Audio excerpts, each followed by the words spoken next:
E eu caseime no araño coa filla dun arañón, e ela bonita non é, pobre si honrada non é. Ai neneno, ai nenene, ai neneno, ai la la la.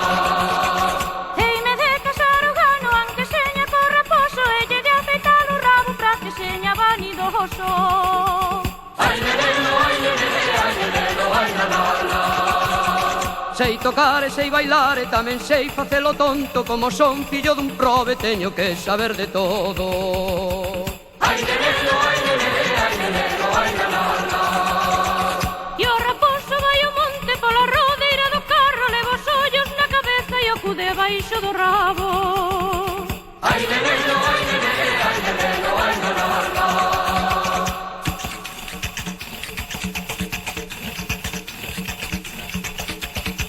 Verbo xido miña purria, que intervás por areona, eiche de baldrilos zurrios e ros marchen a morrona. Ai neneno, ai nenene, ai neneno, ai la la la. Son de Lugo e non o podo negar, e miraime pra miña cara o leite que podo dar. Ai neneno, ai nenene, ai neneno, ai la la la. Os amores dunha vella son amores de unha santa, des que se deita na cama toda a noite o culle canta. Ai neneno, ai nenene, ai neneno, ai la la la. Miña nai como era probe, fixa as papas nunha ola, eu como son filla dela, o que rico que se foda. Ai neneno, ai nenene, ai neneno, ai la la la.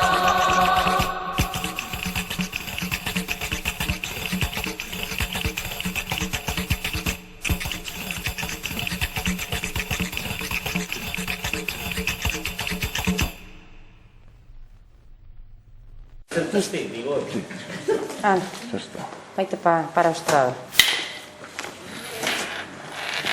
Ah, guau. Carai, que nivel. Toma, eso, esa cámara.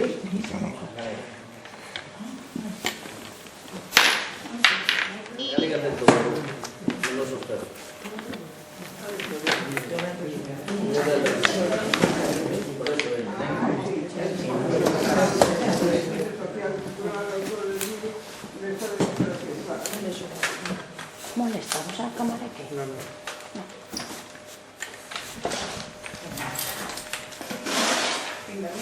Boa tarde a todos. Meu nome é Vicente Villa Campeiro. Acabamos de presenciar un documental emitido pola TV3 o 11 de febreiro do ano 14, onde a súa directora Montserrat Armengol dixo estas palabras na Universidade de Harvard en Cambridge o 27 de 3 de 2018. Sobre el documental, algunos niños fueron separados de sus padres por razones políticas y morales y sufrieron abusos sexuales y físicos y la falta de tratamiento médico adecuado. Otros fueron vendidos como esclavos o utilizados para experimentos médicos. Ahora, como adultos, aún no han visto a sus torturadores ante la justicia ni han recibido ninguna compensación del Estado como ha sucedido en otros países. O Boletín Oficial do Estado do 20 de 10 do ano 22 publicábase a chamada Lei de Memoria Democrática. Entre os varios artigos da mesma hai unha disposición que ben deberíamos lembrar. Disposición adicional 11ª. Reconocimiento a las personas afectadas por el polivirus durante la dictadura franquista.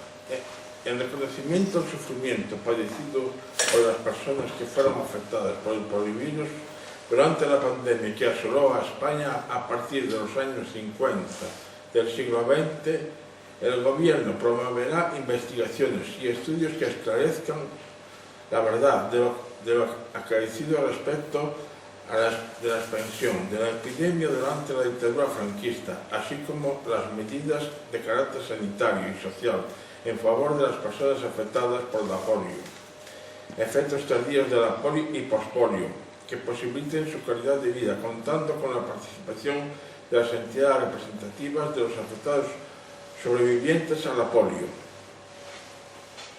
Ben, despois de ollar o documental sacamos as seguintes conclusións.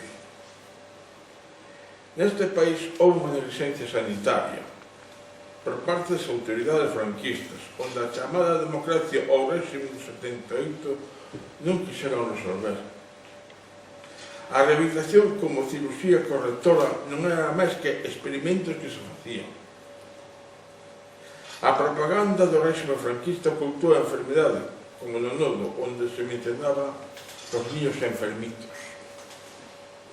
E ao pasar certo anos atopámonos con outra enfermedade das chamadas raras, como é o síndrome pospolio, clasificado polo Ministerio de Sanidade co código CIE 9MC 138, e que definen así o chamado SPP. El síndrome pospolio es una enfermedad neurológica rara, incluida dentro del grupo de las enfermedades de motoneurona, secundarias a una infección caracterizada por fatiga y debilidad muscular progresiva con pérdida de función y dolor, que aparece exclusivamente en pacientes que fueron infectados por el virus de la polio entre 30 y 40 años. La polio afectó a muchas personas en nuestro país hasta 1976, año en que tras las campañas de vacunación masiva comenzó su erradicación. En la actualidad se calcula que en España existen unas 300.000 personas con secuelas de polio.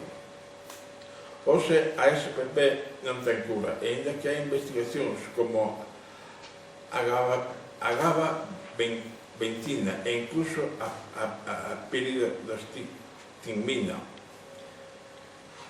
Pero se neste país houve unha negligencia sanitaria, o Estado español é responsable de todo o desaguisado, que deberían de regular as indemnizacións como fixeron por os afectados da talidomida. Pero claro, aínda que os afectados do síndrome tóxico acaecido en 1981 non lle solucionaron o problema. Pero se a administración anda a autorizar aos afectados incumplindo os acordos tratados, é iso que a disposición 10ª está bastante clara, polo que é necesario o seu cumprimento da citada disposición. Ben, todos os 24 conmemoras o Día Internacional da Loita contra a poliomielite. É unha boa data para lembrar as vicisitudes dos afectados, como pode ser que padezcan a chamada SPP e pasen a andar con bastóns ou ter que utilizar cadeiras de rodas eléctricas. Ainda que a poliomielite no Estado español está erradicada, que non quer dicir que este eliminada, que é unha mesma erradicada que eliminada. Convén lembrar estas novas da aparición do virus de polio en novas cidades nas cidades de Jerusalén, Nova York, Londres ou nun caso aparecido en Alacante. E os negacionistas destas vacinas supón un perigo de cara a erradicar a enfermedade na súa totalidade, dado no caso de contener a enfermedade que esta non ten cura.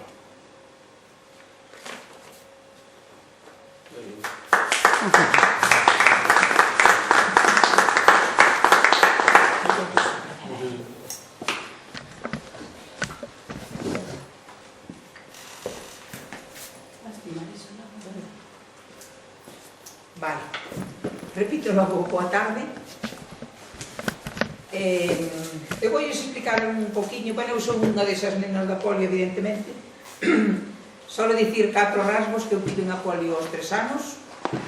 O diagnóstico, estuve 4 días na cama, o quinto xa non me tiña de pé. O diagnóstico pos meus pais foi moi cruel, porque les dixeron así lisellanamente, pois non hai nada que hacer. E teñen a pequena paga o que lles parezca, que non hai nada que facer con ela. Ben, iso así porque xa falamos de polio bastante. Eu voulles comentar un pouquiño, este é un libro que eu escribín, a historia un pouquiño deste libro. Empezo con esa imaxe porque eu quero facer referencia, mostrar o meu agradecemento públicamente a Maitane e a todos os, a Vicente, aquí o meu compañeiro de mesa que nos conocemos hoxe. O meu agradecemento porque me parece que este tipo de xornadas ainda son moi necesarias e non se organizan. Entón, eu quero manifestar públicamente o meu agradecemento. E agora vou comentar como cheguei eu a este libro. Miren, eu a miña infancia fai moito tempo que a teño escrita, por aquilo de que tiño recordos moi vivos e moi presentes porque me vivía a familia. E dixen, bueno, pois cando me xubile, pois dedícome a isto. E coincidiu que durante o confinamento, cando empezou o confinamento, e xusto cando empezou, entereime que a banca, a de los dineros, co tempo os jubilados, un proxecto que se chamaba Historias vividas e libro de tu vida. Eu teño un recordo boísimo do confinamento que toda a xente dice, pero tú que dices? Porque eu dediqueime, dábanos acceso a unha plataforma, e eu dediqueime a escribir a miña historia. Entón, eu era levantarme todas as mañás e dedicar un rato pois a escribir. Como era para jubilados, está enfocado en 5 apartados, que é infancia, xuventude, vida adulta, que se entende que é toda a nosa vida laboral, hai un apartado para a xubilación, supónse que somos xubilados, e un apartado para a vida ahora, o sea, pensada como vive un jubilado ahora. Eu repito que eu disfrutei un montón, e este foi o libro que se fixo coa banca, pero era unha cousa como moi familiar. Eu, de feito, fixen 2 libros, un dello o meu afiñado, o outro teño eu. Presentámoslo 16 galegos, 4 de Lugo, presentámoslo en Santiago, e isto saliu nos medios de comunicación. Entón, a raíz desto, a mí, pois, volvíanme loca, chamábanme que onde estaba o libro, e eu, se non hai libros. Entón, puxeronse en contacto comigo varias editoriales, e entre eles puxose en contacto comigo a Xunta de Galicia. E ese libro, que foi o orixe, pois, convertiuse neste. Bueno, por se non coñecen, este é a muralla de Lugo. Este é a mosquera, a parte máis significativa da muralla de Lugo. Este, evidentemente, é unha montaxe, pero ese foi o reflexo da miña vida, da miña infancia. Eu pasei má vida, eu son dunha aldea, cerquiña de Lugo, pasei má vida mirando polas ventanas. Os meus pais iban a traballar, iban cas vacas, iban segar, eu quedaba na casa, eu miraba polas ventanas. E o meu futuro, pois era eso. Era un futuro, pois así, de inferno. Quero dicirles tamén que este libro, a primeira edición, publicou na Xunta, regalouse, en Lugo non se podía vender. Eu saquei a segunda edición, porque eu sempre tuve na miña idea, como eu tuve en Apolio, como eu fichei de pequeniña, colaborar con unha causa de nenos, unha causa infantil. Entón, este libro está á venta, quero agradecer a Maitane a colaboración, que as librerías que o venden non cobran nada por vendelo, e os beneficios van destinados íntegramente a esta asociación, que é a Asociación dos Nenos do Cancro. A palabra cancro tira para atrás, pero cando é aplicada a nenos, pois é máis dura. Unha asociación que está en Santiago, está en cerquiña do clínico, traballan con familias de todos lados, e unha das actividades é para que os nenos se evadan dos tratamentos que acaban de vivir, van para ali pasar o tempo, os que poden salir do hospital, e os que non poden salir do hospital, pois van eles ali. Todos os beneficios van para esta, digo, por se alguén quere colaborar. Ben, podes falar algo do libro, un pouquiño da miña infancia. Quero dicir que, bueno, eu teño fama de ser unha persona así moi alegre. No libro fixeron manter as distintas partes do libro, por exemplo, a infancia, representaron aí con unhas pedriñas, indicando que ninguna das etapas da miña vida tuve fácil, non? Pero que era un manter así el colorido, por dicir que era un pouco acorde con o meu carácter. Miren, esa é a escola da miña aldea, así remodelada, fíxense no Carballo, que hai aí ao lado. Porque eu, cando me tocou, tiño un irmão maior, cando eu iba á escola, cando me tocou ir a mí non me admitiron na escola. Dixeronlle a meu pai, usted que vai fazer con esta nena? O pai era así moi simpático e dixo, pois mira, non teño outro, traizolle aquí. Bueno, isto un pouco da infancia, que é un pouco o símbolo do que foi a miña vida. Non me admitiron na escola, no primeiro intento, no segundo sí que xa me admitiron, pero a escola estaba baixo, no piso de arriba era o comedor, dicíalles que se fixen no Carballo, porque a mí non me deixaban subir ao comedor. Todos comían no comedor, no libro puña fotos de todo eso, e eu comía sola debaixo do Carballo, esperando que se baixaba o meu irmão e me daba algo do seu posto. Quero dicir que estes detalles marcan, e eu utilicei-nos en positivo para evitar cos meus pequenos.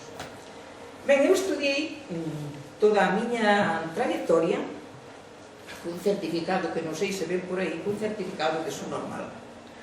Eu estudiei no instituto, curiosamente levaba moi boas notas, fun por ciencias, puxeronme capacitada para letras. Claro, non estaba ben visto unha muller para ciencias, e menos eu como bastos que iba a facer igual. como me puxeron para letras e EGB, fume para o magisterio, levaba un mes de clase e dixeronme, mira, para a casa que non faz gimnasia. Pois va. Bueno, pois eu fixe unha instancia a Santiago. Dixeronme que podía facela, pero que non había precedentes. Eu fixe unha instancia a Santiago contra todo pronóstico. Eu acabei magisterio de clase 37 anos no ensino público. Un pouco así o contraste da miña vida. Non sei o orden de tal, ou todo según vai a pasando. Cando fixe un magisterio marcou a miña existencia, porque eu fui das primeiras persoas que saquei o carné de conducir con un coche a Dakar.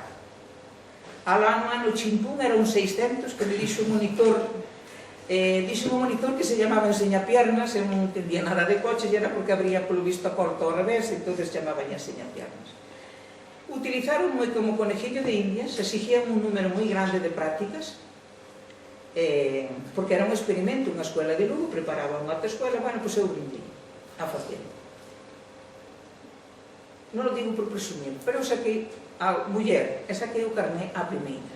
Non o digo por presumir, pero dicíanme que posiblemente se non o saco hasta a cuarta ou a quinta, que podía ser que non o sacara, o experimento non seguía. Eu tiño o carné, curiosamente, da fecha de cando morreu Franco. Franco morreu 20, eu tiña a fecha do carné o día 21 de novembro. Mas iso foi o meu primeiro coche, porque, mire, xa era esa subiu aí metida, xa era un gran avance, porque era o 5000, tiña o cambio automático. Xa non tiña aquel ferragancho don Braga, que aquel era unha cousa así, non sei. Isto foi primeiro de magisterio. E o segundo de magisterio conocía nunha colonia, a asociación esta Auxilia, nunhas colonias alá nun Campos Ancos, na Guardia. Eran 15 días, mire, eu non levaba moitos modelos de roupa, porque non os tiña, pero encontreime con xente que era a primeira vez que salían das súas casas e casi non tiñan roupa para cambiarse. E eu sentínme ali un bicho raro, unha privilegiada, porque eu deixaba un coche no garaxe e estaba facendo magisterio, sabía ler e escribir, polo menos. Entón, iso levoume a emprender unha loita aí. Eu non sei como é sentir unha vocación. Eu sempre digo que eu sentín como unha chamada vocacional de que eu tiña que facer algo por ese colectivo, e iso levoume as ganas que teño, seguro que son de toda esa loita. Eu dame por libros, este libro fixemos cando cumplimos os 25 anos, e toda a nosa loita foi marcada por un Lugo sen barreiras.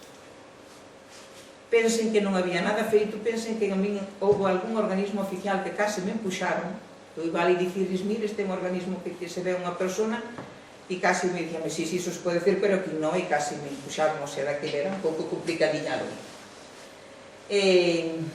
Bueno, hasta me deu por cantar o xa, eu cantei aquí en grupo, pois hasta cantei aí. Isto foi en terceiro de magisterio, o sea, foron os 3 anos que...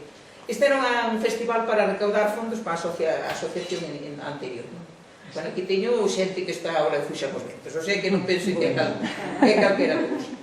Ben, digamos que esa etapa foi a miña xuventude, que aquí tamén aparece aquí moi colorida. Eu vou contando... Mire, cando eu escribí o libro, como nos enseñaban a subirlle fotos, generarlle códigos QR, eu fixen todos os experimentos sabidos e por ler, por eso o meu libro está todo cheo de fotos, eu casi todo o que digo o vou justificando. E xa eu xa tiña o libro rematado, e coincidiu que me chamaron para dar o pregón das festas de San Froilán en Lugo. Entón dixen se podía continuar, e continuei outro ano co rollo do libro. Nese segundo ano enseñáronos a facer códigos QR, dixen isto ten que ser dificilísimo. Bueno, eu fago códigos QR ahora como churros, que é unha chorrada facer códigos QR. E entón, cando eu les mandei o PDF á Xunta, eu pensei que me iban mandar suprimir fotos e todas estas parrandadas que hai por aquí. E dixeronme que non, que o querían publicar así, que era un libro con moita vida. Dixeronme que era como nas ofertas, que era un 3 en 1, porque tiña a parte escrita, a parte gráfica, que ten moitísimas fotos, e a parte sonora, porque ten como 30, non sei que códigos QR de actos e así que eu fixe, non sei. Bueno, por abreviar, paso a miña vida laboral. Esta foi a miña primeira escuela. Eu non tuve ningún privilegio. Bueno, eu dicirles que acabei magisterio con moi boas notas. E a hora de presentar a documentación, pois aí la fastidiábamos, porque había que presentar a documentación era non ter antecedentes penales, certificado de buena conduta, iso tiño, pero non se podía padecer defecto físico. Entón, digo, a ver como coño escondo eu os meus bastón, que eran como os desta señora.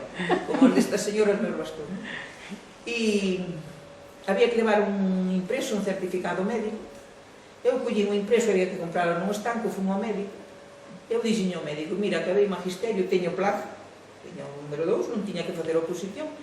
Dixen, mira, sei que o teño difícil, pero vou intentar. Eran estes médicos aquellos que unha mesa ali moi señorial, eu aquí e o señor ali no quinto pino. Estuve un rato así mirando, así neste gesto, eu miraba para ele e dixen, bueno, pois mire. E desde que botamos un rato mirando, nos dixeme, mire, nunca se me olvidará, mire, fai poucos días estuve cun fillo dele, e unha nora que se emocionaron recordando o que quizá representou como redactou o certificado. Porque dixeme, mire, con su carrera terminada, fixo así, dixo, yo non vai a ser quien la juzga a usted. Dixo, deixenlle facer a carreira, e agora voulle poñer eu nun papel que usted non a pode levar a cabo. E puxo, isto que lle digo, consecuencia do napolio, a los 3 anos quedaron secuelas e camiña con 2 bastóns, e puxo o punto ali nos bastóns. Pois dicirles que eu cando vin o papel dixen isto non me vale, porque non me poñían o que mandaban poñer. Estuve a ir a outro médico, pero con todo eso non fui a outro médico. Entreguei-me. A día de hoxe, non sei se non o leron ou se o deixaron pasar, porque a nivel España, eu era cando empezaba na loita a nivel España, ninguén me creía que eu dera clase no ensino público, porque había esa orden ministerial, esa norma que non se podía hacer. Bueno, volvemos aquí. Bueno, esta foi a miña primeira escuela, dei clase 37 anos, vou facer un recorrido por mis escuelas, non tuve ningún privilegio, simplemente lle lo poño, porque os meus alumnos foron sempre os meus aliados e os meus referentes na loita pola accesibilidade, por exemplo. Mira, esta escuela ten aí unhas escaleiras, pois ao pouco tempo reformaron-na. Eu teño o primeiro que fixeron os nenos, os nenos, eu chamo-lles nenos, teñen 50 anos, invitarme á inauguración para demostrarme que tiñan unha rampa na escuela. Este edificio é unha cousa moi rara. Este é o edificio do SEREN en Lugo, Servicio de Recuperación e Rehabilitación de Minusválidos. E por que lles poño isto? Porque eu promovín a primeira experiencia de escolarización a nivel Galicia de nenos con discapacidades. Os nenos non iban ao colegio. Non iban ao colegio. E por que surgiu isto? Mire, nosotros íbamos visitar uns minusválidos alá no Quinto Pino, alá en Fonsagrada, e levábamos ao director da oficina esta, e fomos dispoñendo, o sea, era un caso moi grave, levámoslo a ele para que levábamos impresos para que firmaran ali. E no camiño ele foi contando, eu recordo que iba nun coche, eu na parte de atrás, así metida entre os dous asientos. E contou que tiña ali nesta oficina recén inaugurada un sitio que tiña que poñer formación e non sabía que facer con ele. Eu creo que lle botei un berrísimo que dixenlle clases para minusválidos, hombre. Bueno, pois todo o camiño fomos argallando, dixemos os minusválidos localitos eu, falamos ca Curroja que tiña un microbús, hai que falar con educación que manda un profesor. Bueno, esta é a primeira experiencia de escolarización. Este é a miña primeira escola definitiva, esas ventanas que son abertas, tunei 11 anos eu. Este foi o colegio, esta Castro Riberas de Lea, esta cerquiña de Lugo, no que eu botei máis anos e poñeis este cole polo seguinte. Bueno, eu son moi argalleira, deume por traballar cos nenos cousas de antes, fixen este libro cos nenos, recuperar as nosas costumbres, como era un carro, como era un arado, como era a cafetera de antes, como era estas cousas. Bueno, publicamos a xunta este libro. Mira, eu sempre tiña nas miñas clases cousas deste tipo. E o mural da lingua de signos, ou o de braille, para que os nenos se foran familiarizando con que había outras diferentes. Bueno, pois por esta pegatina paso ao seguinte edificio. Este edificio supoño que non o conoce ningún de aquí. Está o concello deste ayuntamiento do colegio. Ven que teñen un ascensor aí panorámico. Pois contar como naceu este ascensor, entre comillas. Nosotros fixamos un traballo sobre as fontes do pueblo, as fontes de agua. E tiñan que ir os nenos, ou se iban a expoñerle ali ao alcalde o traballo.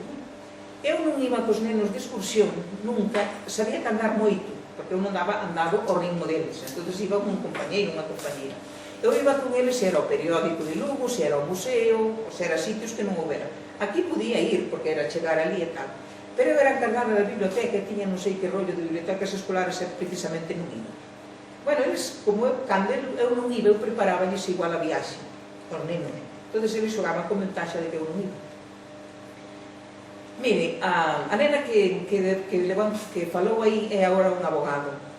Mira, verse este edificio e emocioname porque, miren, eles chegaron á reunión, esperaron ao final, polo visto xuntáronse nos recreos cando eu non estaba, cando eu non vía, e organizaron para dicirlle ao acabar a reunión. Levantou unha nena mau, uns nenos de 11 anos, e dixo ao alcalde que quería que se puxera un ascensor no ayuntamiento para que a súa maestra puidera acompañarnos. Miren, eu non vou dicir que se puxo o ascensor polos meus nenos, pero eu teño os acordos do pleno, aos 8 meses estaba o chisme este. E cando volveron para o colegio, acordo que era pola mañá, así na hora do comedor, chegaron os meus compañeiros e dixeronme, non de sorpresa vas levar. Eu primeiro que digo, pero a ver, que fixeron? E xa dixen, a ver, que fixeron? Non cho podemos dicir. Pero que fixeron? Que non cho podemos dicir, que lle prometemos que non cho dicimos. Bueno, volte, pero que fixeron, pero non houve maneira. Eles, os nenos, miraban así polo comedor e rías, pero que farían? Eu xurios que non daba comida, pero estes que farían? E cando chegamos pola tarde, para a clase contaronme todo. Mira, eu nunca se me olvidará a imagen dunha nena dicindo, eu creo que o imos facendo así. Eu creo que o imos conseguir, eu creo que o imos conseguir. Aos 8 meses estaba o ascensor aí posto. Por iso eu lle dicía, teño que tirar de largo, non? Pero cos nenos eu sempre estuve como aliados. Bueno, este foi de clase tamén en adultos de maiores, que teño unha anécdota dun señor maior que me dixo, Marisol, eu gustaría moito saber o que son os decimales. Digo, coño, non te preocupes que te explico eu. A curiosidade da xente maior, non? Este foi o colexio no que me xubilei. Eu sempre loitando, se ven aquí nunha esquiniña hai un trociño dun aparcamento. Eu, cando me deron definitivo pai, que xa me anunciaba o traumatólogo que falaba aí do síndrome de que non fixera máis esforzo, porque eu sempre tuve en escuelas que non estaban adaptadas. Eu facía a veces nun colegio unha media de 7 pisos diarios, porque era a secretaria e era a cargada da biblioteca e subía e baixaba 1000 veces, non?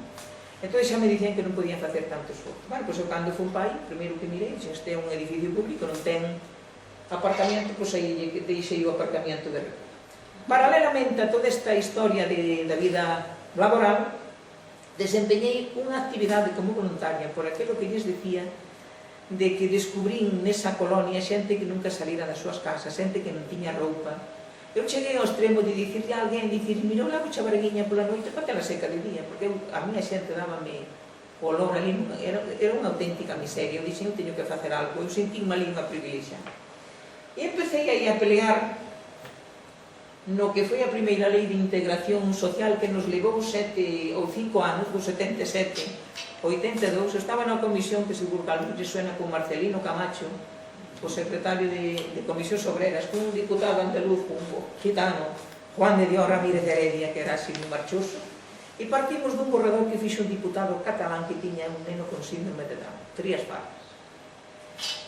Isto foi no ano 82, para que vexan a mentalidade que había sobre o que era o minusvalio. Isto é as Nacións Unidas que fixeron un programa do ano 83 aos 90, considerando o Programa de Acción Mundial para los Impedidos, non te jodas, para los impedidos, as Nacións Unidas. Era tal o desconocimiento que había da nosa realidade, unha federación que creo que son os compañeros de Albacete, hasta fixeron este folleto, que é un minusválido, yo, por exemplo, porque éramos de todo, impedidos, subnormales, tolleitos, éramos de todo, pero personas nada, Eu estuve en os viaxes do Inserso, promovemos o primeiro viaxe, eu tuve que pagar 5.000 pesetas, unhas navidades, tiñamos que demostrar, fíxense hasta que extremos, que podíamos viaxar. Exigíanos unha memoria de que fixéramos un viaxe. Tiñamos que pagalo. E fixeron, buscaron un hotel os compañeiros de Alicante, onde foi o Adán, en Torrente. E, bueno, o hotel sin adaptar, o autobús sin adaptar. Este Autocares, unha empresa de Consuelo de Toledo, foi a primeira empresa de España que tuvo os seus autobuses adaptados, que tamén o hubo que currar. Saben iso que é isto? Pois amarrar ese caixón aí, non? Non lle suena o que é, non? Bueno, pois mire, a muralla de Lugo era intocable. Este é a muralla de Lugo, este é a portada de onde vine o meu libro. A muralla de Lugo era intocable. Este é o ascensor da muralla de Lugo. Nos dixeron anos e anos, está onde están os xardíns da Diputación, que como monumento romano era intocable. Bueno, pois intocable era, pero tiene su señor ascensor, non? E verían, unha anécdota. Iberia era daquela única compañía para viaxar. Bueno, pois exigíanos, os que viaxaban, os que levábamos bastos ou siña, firmar un pliego de descargo. Conforme Iberia non se responsabilizaba, palabras textuales, de nada no que nos pasara no vuelo. O sea, usted suben nas escalerías do avión e resbalan e Iberia los llevan volantes. Resbalo eu que teño máis posibilidades de resbalar e acabamos de firmar iso. Mire, eu pasaba fatal. Os meus bastós son así baixinhos. Eu, Santiago, tiño o tema moi controlado. Eu non me miraba que se estaba alguén facturando, escondía, me pasaba fatal. Aseguro-lles que fatal. E iba esquivando. Un día fixe en Santiago, Madrid, Madrid-Valencia, e a volta Valencia-Madrid, a Madrid pillaron. Mire, fixos unha cola ali, eu dicíndolle, mire, se eu non sabía o que era.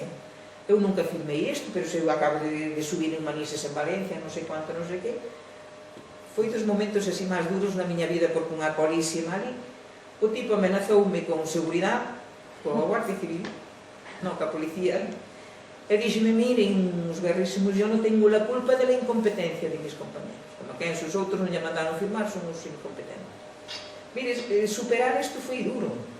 Agora vai viaxar en avión e lévano, pues, non sei, en volanta, non? Pero foi así. Bueno, loitamos moito por desterrar os términos peyorativos e reivindicamos que polo menos se nos puxera a palabra persona cunha discapacidade física, pero por menos persona. Na Constitución éramos disminuídos físicos, psíquicos e sensoriales. Damos un pasiño máis que nos puxeron persoa con discapacidade. E sigo, eu defendemos este término foi todo moito debate, persoa, diversidade. Eu miro aquí para ustedes e veixos a todos distintos. E cal é o normal? Os que teñen gafas ou os que están sen elas? Nos seres humanos non hai un ser humano estándar. Persoa con diversidade funcional. Mira, aquí estamos un grupiño de xente, eu viñen así motorizado, outros viñeron andando, pero agora de verdad estamos aquí igual. Entonces, vamos a buscar términos que non resalten o negativo. Isto é en plan de chiste. Como tendría que llamarle? Discapacitada, persona con capacidades diferentes. A rapaza dice, mi nombre é Laura, chámame Laura, porque me ten que chamar de nada disso. Eu utilizo moitas charlas nos colegios con imágenes así de...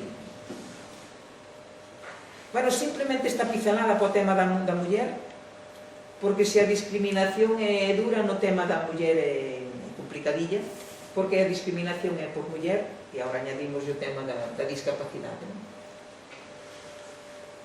Quedémonos con esta idea, non é a discapacidade la que hace difícil a vida, sino las barreras que pone la sociedade.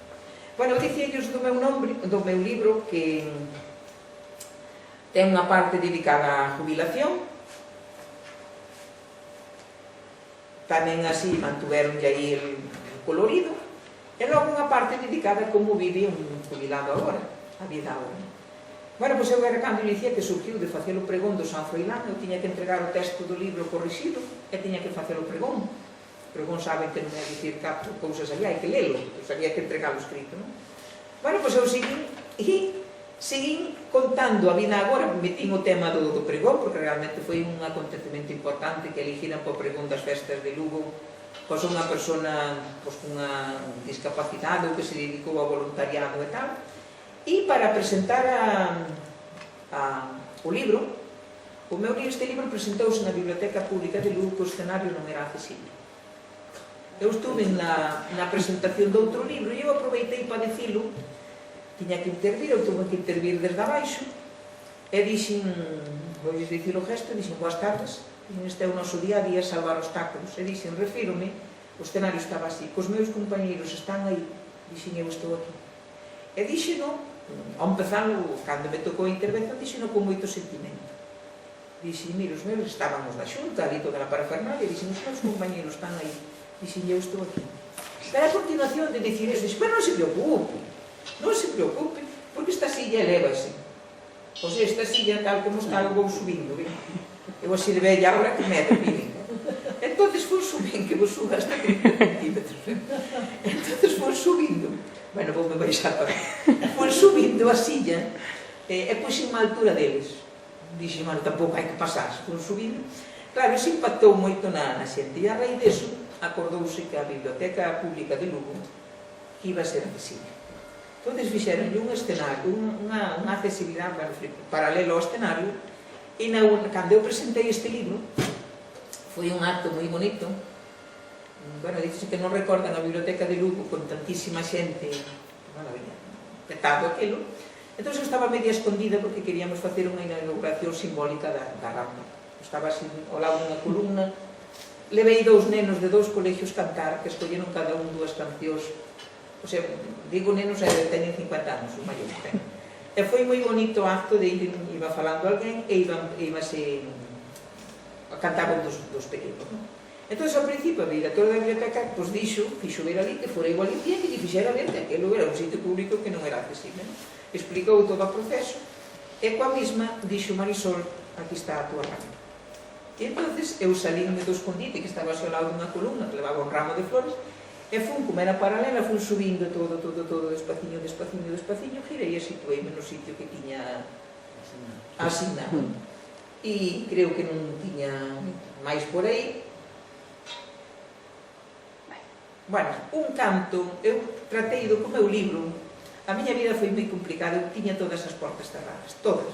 Conseguía abrir aquela que encontraba a seguinte cerrada. Pero eu considero que a miña historia, o meu vida foi un canto á esperanza. Por iso quero rematar con esa imaxen así en positivo. E moitas gracias. Gracias a ti.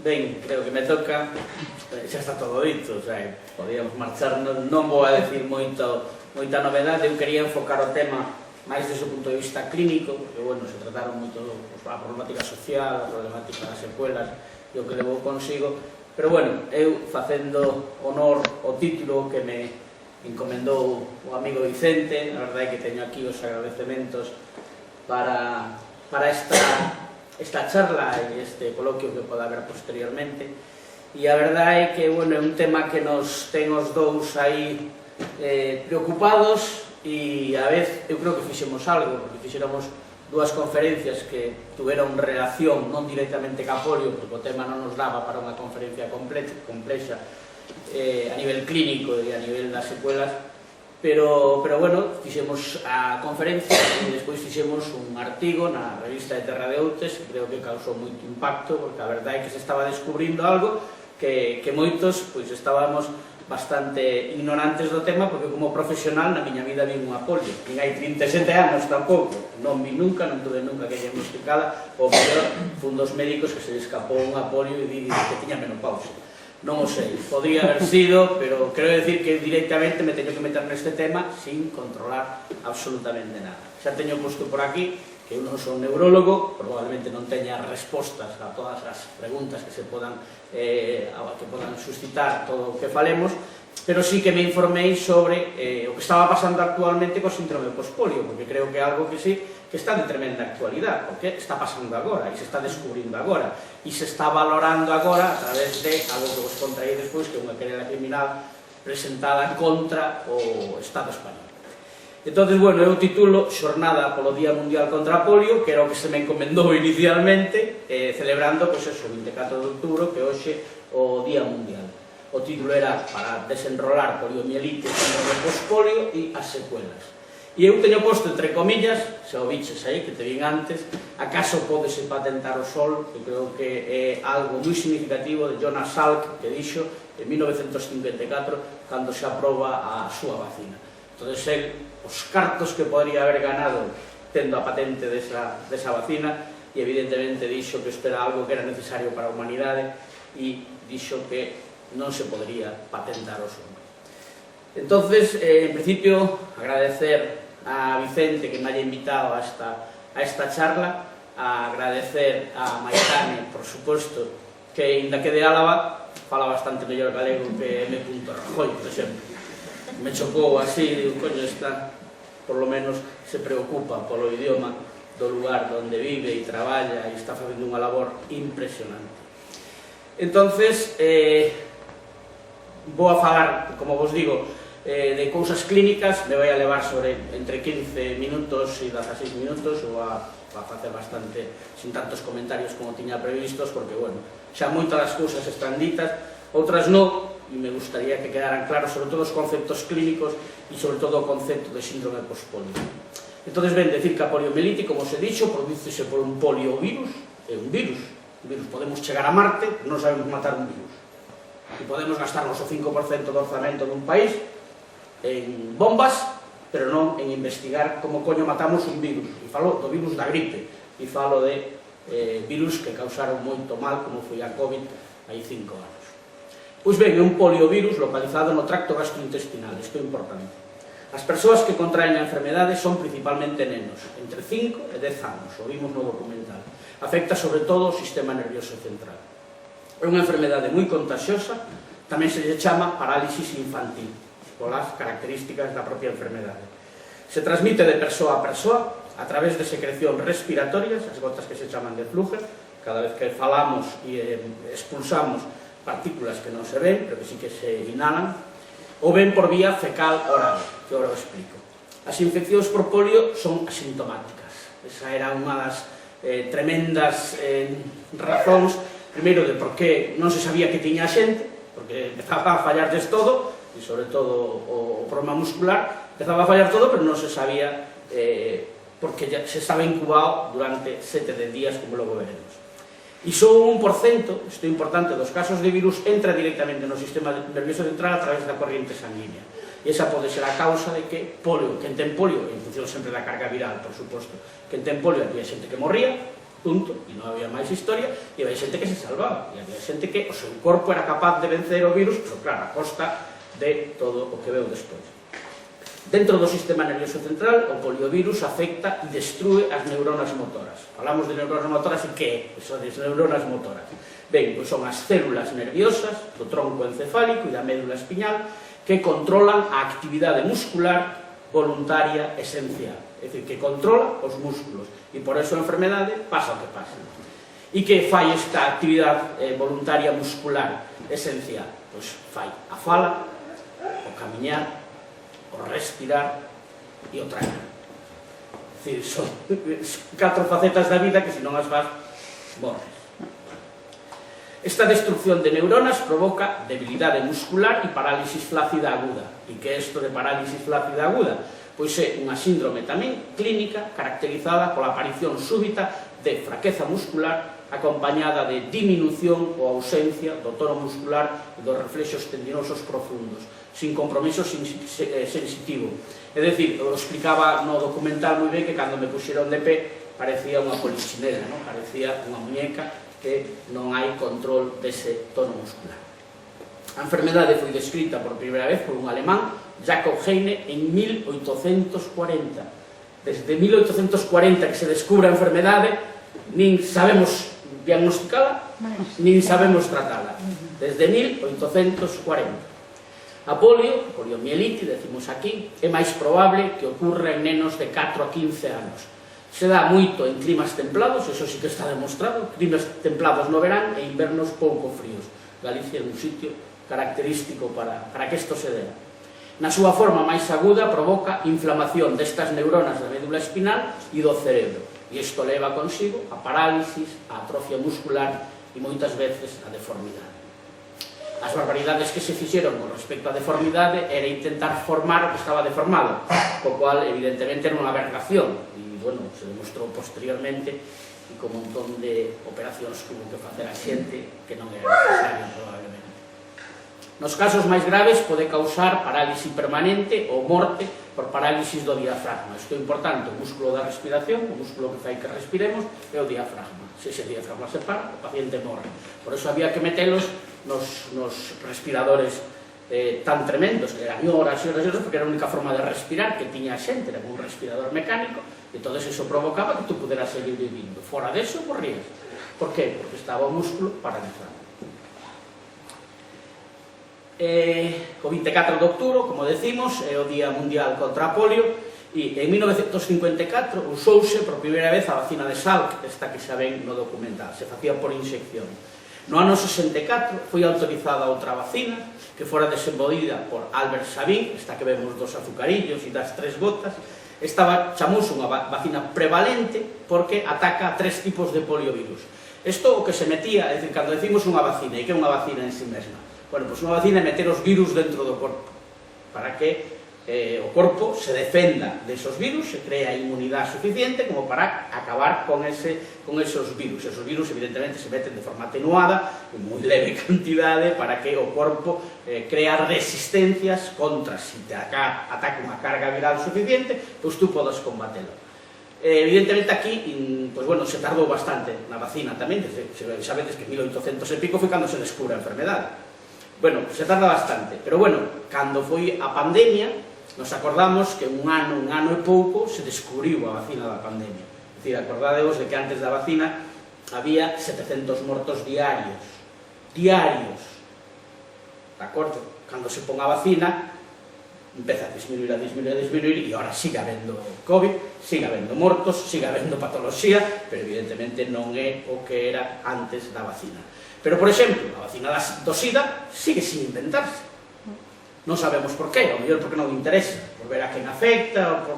Bueno, pois non interesa. Cando foi o da vacina da COVID, pois se xuntou todos os investigadores do mundo, se invertiron cartos, como digo, pois somos capaces de chegar a Marte e invertir unha cantidad de cartos, que xa me diredes para qué, para ao final decir que é inevitable.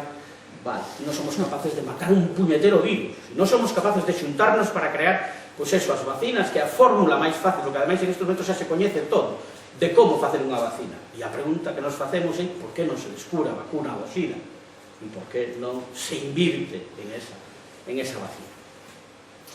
Pois ben, en 1964, no 54 foi cando se usou por primeira vez a vacina de Salk e era por inyección, como digo. A de Sabin era trivalente, hai 3 tipos de poliovirus, estos virus que se meten atenuados, hai 3 tipos, se chaman 1, 2 e 3 e non sei por qué, pero hai 3 tipos de virus, o busquei, pero saber que non é un tipo de poliovirus, é dicir, si se ten que buscar unha vacina, pues ten que buscarse unha vacina para el tipo 1, para el tipo 2 e para el tipo 3, non vale cargarse solo al 1, habría que... Ben. E esta última, como vimos, se administra por vía oral, son 3 gotas. Ben, o último caso de polio ocorreu en Turquía en novembro de 1998. Como dixo Vicente, evidentemente, sí que pode aparecer algún caso illado, pero bueno, non é unha cousa que... Pero en xuño do ano 2002 a OMS declara Europa zona libre de polio. Di que é a maior conquista do milenio, estas son palabras textuales da OMS, a maior conquista do milenio para a saúde pública. E abarcaba, claro, 870 millóns de persoas potenciales que se podrían haber morto ou haber infectado con este tipo de enfermedade. En áreas endémicas, o poliovirus salvaxe, que tamén se lle chama, pode infectar prácticamente toda a población humana. É dicir, se transmite tan facilmente, tan facilito de contagiar, que podría afectar a toda... Pasa como o COVID. É dicir, transmite exactamente igual, prácticamente. Non necesita sitios contaminados como este, e vai a vía digestivo, outro vai a vía respiratoria, pero bueno, se non chegamos a descubrir a vacina de a COVID, pois estaríamos moi mal en toda a humanidade. O tempo entre a primeira exposición e a aparición dos síntomas, coñecido como período de incubación, é entre 6 e 20 días. En estos 6 e 20 días, o poño máis adiante, non se sabe que ten a enfermedade e é capaz de transmitir a enfermedade, co cual é unha das características máis peligrosas deste tema. Entonces, a separación máxima de 3 a 35 días, que pode ser o período de incubación. As partículas de virus son excretadas nas feces ata varias semanas despois da infección inicial. A enfermedade é transmitida sobre todo por vía fecal oral a través de a ingestión de alimentos ou de agua contaminados. Ás veces transmítese a través da vía oral, especialmente ocorre en zoas onde hai unha mala higiene e saneamento. En día, grazas a Dios, isto temos superado en moitos sitios. O que pasa é que a transmisión a través de vía respiratoria, eso o temos difícil. O virus é infeccioso entre 7 a 10 días antes do inicio dos síntomas e 7 a 10 días despois dos síntomas. Pero a transmisión é posible sempre que o virus permanece na saliva ou nas feces. Pode ser contaminante. Durante a infección activa, o virus entra no corpo a través da boca. O primeiro que infecta son as células en contacto coa gorxa e coa mucosa intestinal. A presencia de virus no sangre, se coñece como viremia, permítelle ser ampliamente distribuído por todo o organismo. e a polio, o virus, afectou a moitas persoas en España ata 1976. Daí dixeron unha data, non hai estadísticas, é dicir, eu busquei por todas partes canta xente. Se supón, e é o dato que teño aquí, na actualidade as persoas con secuelas de polio, para entraremos no síndrome pospolio, son casi 300.000. Estamos falando de moita xente. É unha publicación do Ministerio de Sanidade, un libro que editou. Este dato, sí. Sí, eu mirei, intentei mirar, digo, bueno, cantos nenos foron afectados, cantos morreron dos afectados, pero como non había nin interese en buscar o diagnóstico, nin en facer o tratamento, iba a haber interese en tomar un listado e ter unha estadística. Ben, e o síndrome pospolio, o SPP, é unha condición que afecta aos sobrevivintes da polio. Como decía unha das mulleres, é como se a polio te estuvese esperando, te ataquei, superaches como pudeches, pero ahora vou a por ti e a ver que pasa. Preto do 20 ao 40% das persoas que sufriron a polio máis tarde desenvolven a síndrome pospolio. O inicio pode ocurrir entre 10 a 40 anos, de espacio entre que se tuvo a enfermedade directamente, despois do ataque inicial da poliomielite. Pode progresar lentamente ata 10 anos, que é o que sospeita. Pero, en 1875, un tal Charcot, médico francés, que foi un dos pais da neuroloxía moderna, informou por primeira vez sobre a crecente parálise dun home que padecera poliomielitis na súa infancia. Falamos 1875, é dicir, o síndrome pospolio está de actualidade agora, pero xa se sabía desde 1875 que pasaba algo 10, 15, 20 anos despois de haber sufrido a polio. A incidencia da síndrome, denominada tamén efectos tardíos da polio, ten moitos nomes e según a literatura, pero bueno, todos veñen a decir o mismo: efectos tardíos da polio, atrofia muscular pospolio, atrofia neuromuscular pospoliomielítica. Son diferentes nombres que se lle dá a SPP que estamos falando. E está entre o 20 e 40% das persoas que padeceron polio. Tamén son datos, sabedes que entre 20 e 40, bueno, máis que non acertes, entre 10 e 50. Pero non se sabe, a verdade, non se sabe. Se non se sabe cantos tuveron polio, como se vai saber cantos poden ter síndrome pospolio? Non podes comparar con nada. Pero bueno, aparecen entre 25 a 40 anos despois do ataque do virus. Non se descarta que pode aparecer antes ou despois destes anos, porque non se sabe. A síndrome pospolio pode presentarse tras unha enfermedade, tras un período de repouso, tamén se supón todo isto, que pode aparecer tras unha enfermedade, tras un período de repouso dunha infección, por un accidente leve, ou aparición de outros problemas médicos. Isto porque se sabe, porque a xente que está tendo síndrome pospolio se lle pregunta os antecedentes. Que pasou no último mes? Que pasou no último ano? Bueno, pois me operei de non sei que, tuve unha convalecencia moi mala, me baixaron as defensas, pois calquera historia, pero non se sabe, porque se supera teríamos un camiño máis fácil para poder tratalo. Os afectados pasan un auténtico odisea para obter o diagnóstico real. Isto no mellor dos casos, e pode levar anos de visitas médicas a distintos especialistas sin conquerir unha explicación ao síntoma. Incluso poden decir que tes a menopausia, pois xa vedes. A sintomatoloxía da síndrome pospolio é múltiple e pode ser de dous tipos, isto é importante. O tipo osteomuscular, onde hai dor muscular e nas articulacións, estamos falando do síndrome pospolio, xa non ten que ver ca polio, evidentemente, pero como aparece? Pois pode aparecer de dúas maneiras, con dor muscular e nas articulacións, ou ben de tipo atrofia muscular pospoliomielítica. Aínda que esta división obsérvase no caso máis extremos, xa poñemos que a maioría dos afectados padecen unha combinación de ambos tipos, pero aparece a un lado ou a outro. E aparecen de forma progresiva, aparece dor muscular, dor nas articulacións, perda do equilibrio, caídas frecuentes, osteoporose, sabedes que é a fragilidade dos osos, debilidade dos músculos afectados e non afectados, cansanzo, fatigas anormais, problemas respiratorios, disfasia, dificultade para tragar, pouca resistencia ao estrés, dificultade na capacidade de concentración e de memoria, intolerancia ao frío, problemas circulatorios, problemas intestinais e de incontinencia urinaria, disfunción sexual. É dicir, vedes que a sintomatoloxía é inmensa e casi toda bastante dramática. Estes síntomas fan que o afectado note gran dificultade para realizar as tarefas que antes facía sin esforzo e agrave a súa discapacidade. E non pola edade en si mesmo, pois en persoas con 40 ou 50 anos poden aparecer os síntomas novos cando o deterioro neuronal comenzaría, se ten estudiado, cara aos 60 anos. Bueno, pois aquí aparece unha aceleración da destrucción de neuronas que sabemos que, como nos lo explicaba moi ben, como un envellecemento da idade natural prematura. É dicir, que hai que sumar 25 20 a 25 anos. Non se sabe, sabes que os márgenes de 10 a 25, porque encontraron un que apareceu aos 10, e encontraron outro que apareceu aos 20, outro que apareceu aos 30, e como non hai casuística, e aquí o problema é ese, que, bueno, diabéticos, pois sabemos que son o 7% da poboación, por que? Porque se estudiou, entón tú calculas, se tes 100 pacientes na consulta, sabes que 7, entre 5 e 10, van a ser diabéticos, pero se tú non sabes previamente cantos tes, malamente.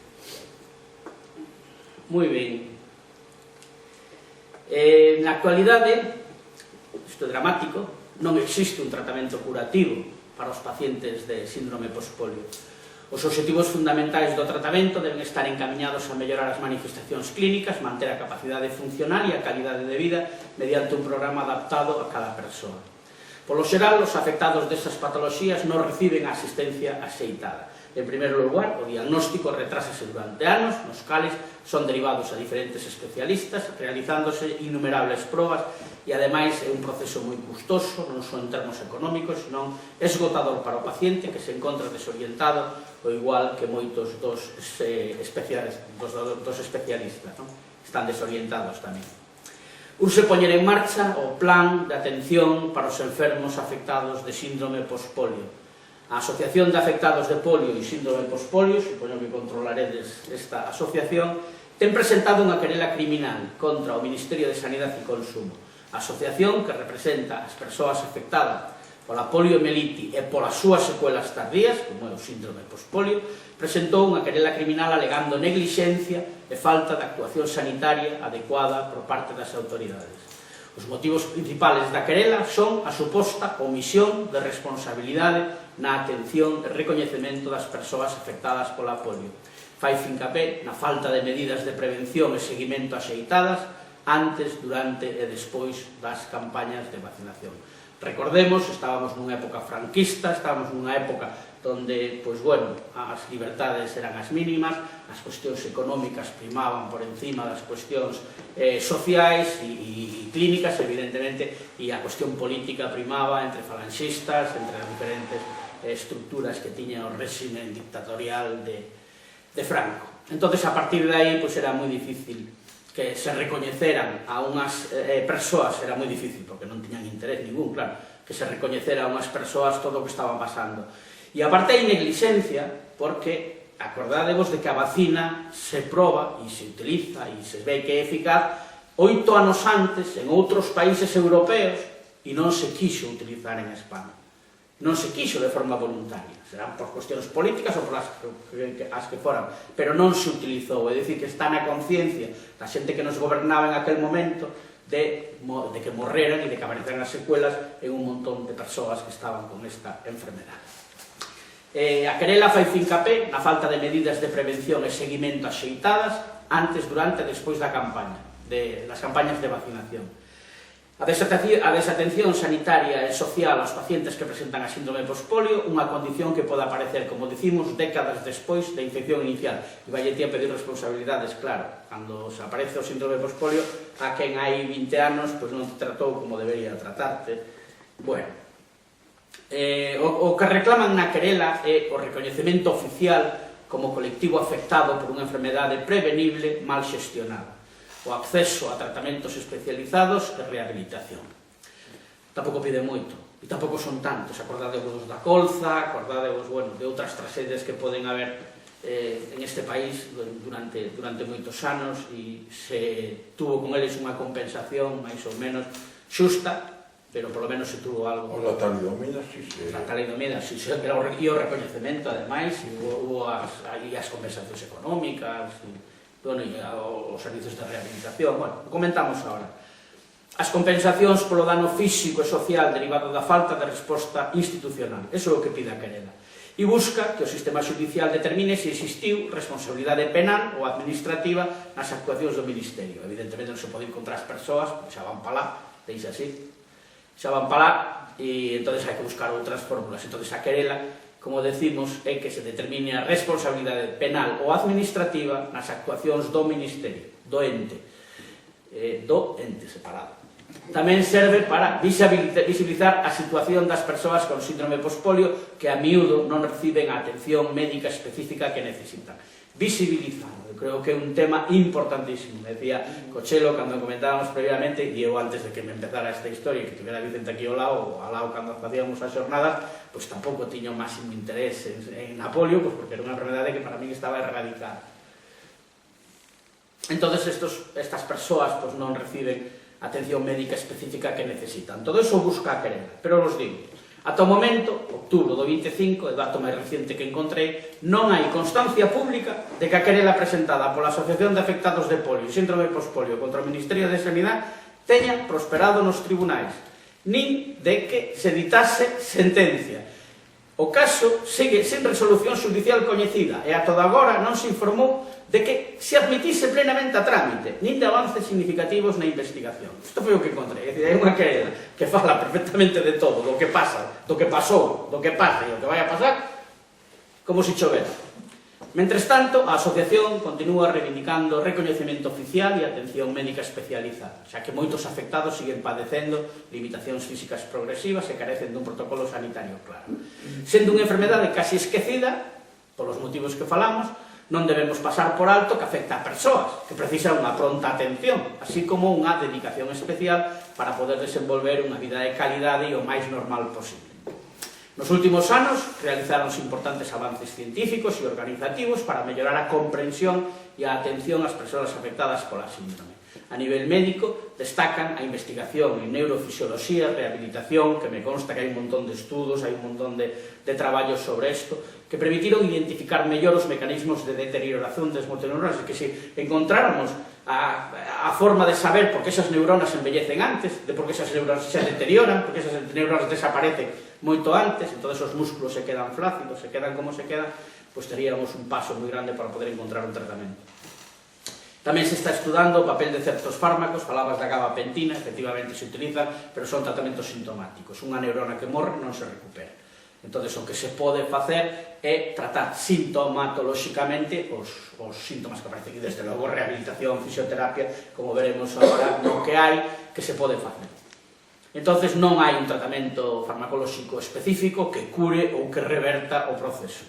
O enfoque é fundamentalmente sintomático e multidisciplinar, combinando fisioterapia, control da dor, axustes do estilo de vida. Non existe unha cura farmacolóxica para a síndrome pospolio. O tratamento debe ser personalizado e supervisado por un equipo que inclúa médico rehabilitador, fisioterapeuta, neurólogo, psicólogo. O obxectivo é preservar a función muscular, reducir a dor e mellorar a calidade de vida.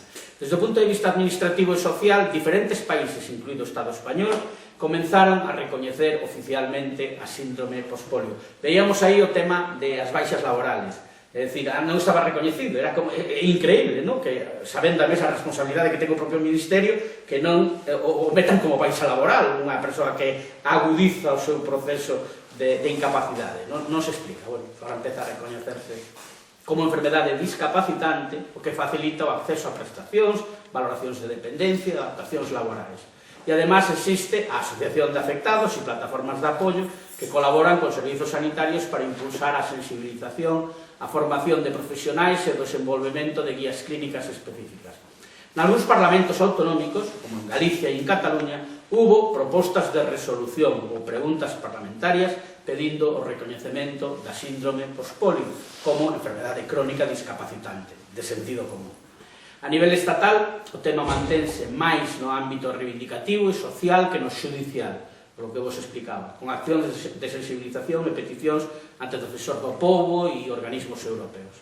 A nivel internacional, a OMS leva as culpas de todo, para ben e para mal, e outras institucións europeas impulsaron programas de seguimento dos superviventes da poliomielite, orientados a garantir unha atención integral, recoñecendo a síndrome pospolio como unha prioridade dentro das enfermedades neuromusculares de orixe infecciosa. En conclusión, o síndrome pospolio recórdanos que mesmo as enfermedades que parecen superadas poden deixar pegadas persistentes, con as súas secuelas. Cos avances científicos e a progresiva sensibilización institucional, hoxe é posible ofrecer unha mellor diagnose, un tratamento e o apoio social preciso ás persoas que o padecen, esperando que os logros da medicina tradúzanse tamén en benestar e dignidade a longo plazo para estas persoas. Moitas gracias.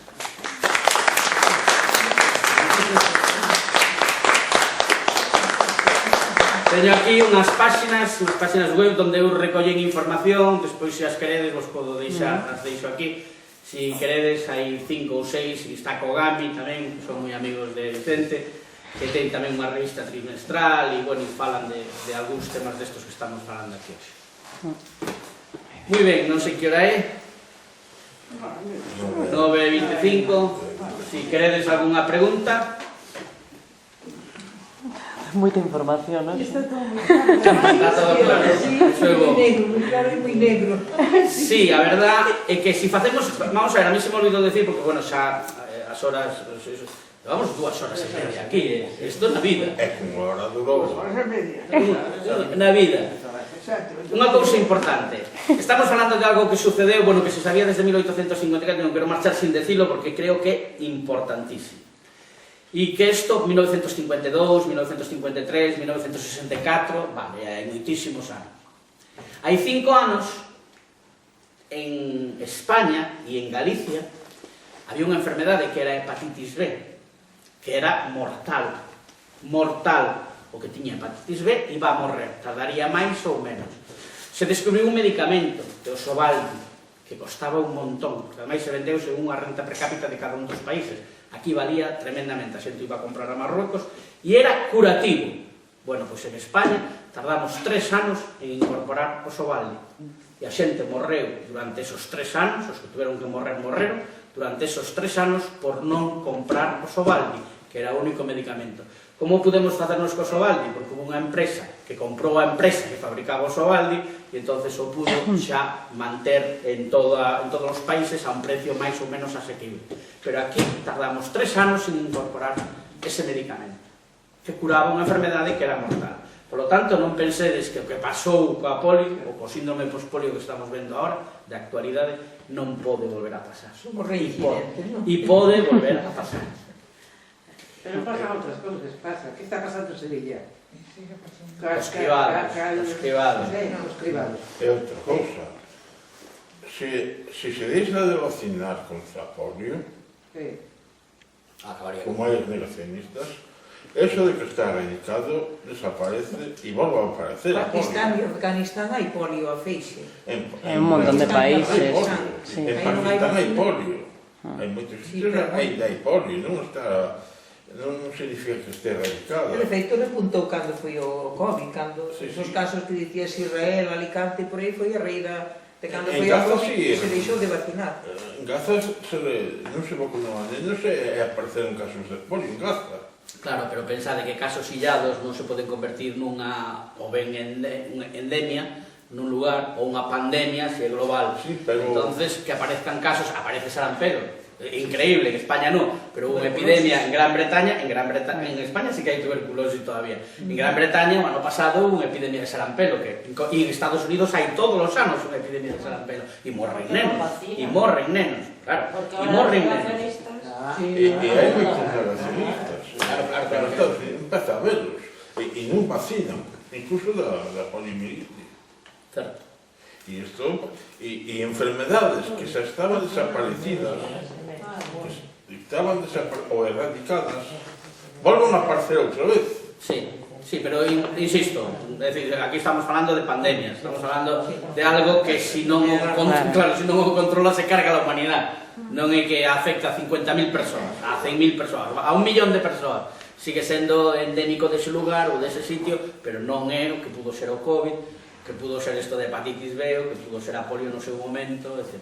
Pero sí que, evidentemente, as autoridades se teñen que poñer as pilas. Pero que sucede? Que está pasando en Valencia? O que está pasando en Valencia é algo que é evidente que tiña que pasar. Sale por aquí, e probablemente cando averiguen o cancro de cervix e o cancro de colon vai a pasar o mismo.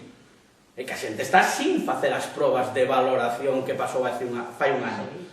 Claro, entonces a partir de aí, por que? Porque hai un partido de goberno, hai un partido que fai recortes a nivel sanitario. Entón, se se fan esos recortes, ten repercusión. E a repercusión, a falta de personal, os colapsos nas consultas, a falta de probas, porque se vai unha medicina de aforro, e hai o que hai. Pero, mientras tanto, como digo, podemos chegar a Marte. Acabamos de mandar un satélite desde aquí, desde España, non sei onde cojones va. Pero mandamos un satélite. E non temos cartos para facer un cribado de cancro de mama. Chirría, ¿no? Bueno. Chirría. 1 millón.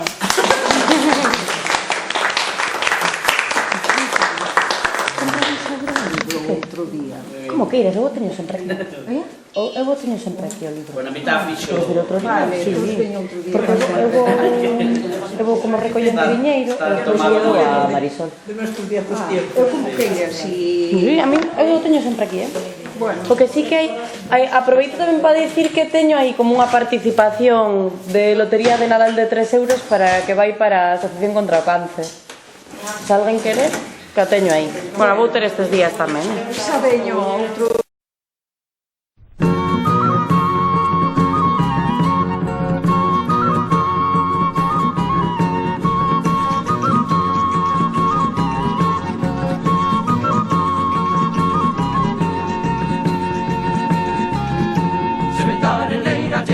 Pagar sendo convidado, mercará rico en aldea, venderá prove fiado, non é pra ter casa chea. Muller que adora a veciña, rapaza que dorme fora, terrariza da cociña, e neniño que non chora, non che ven a boa espiña. Per todo lunes des que nací, leches con whiskas na casa vin, feite do ano, feite do bo, feite dos anos, non é millón.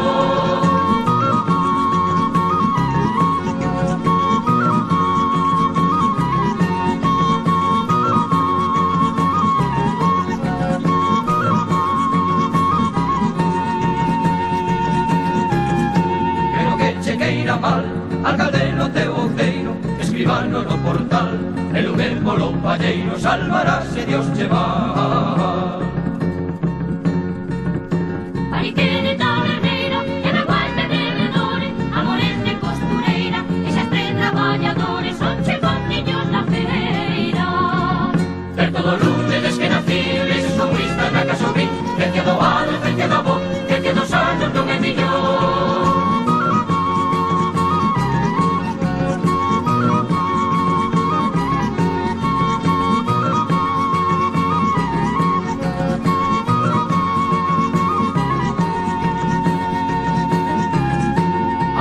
O que se ten, firmar o que non escribo, donar sin saber a quen, e dar carto sin recibo, penso que non me convén.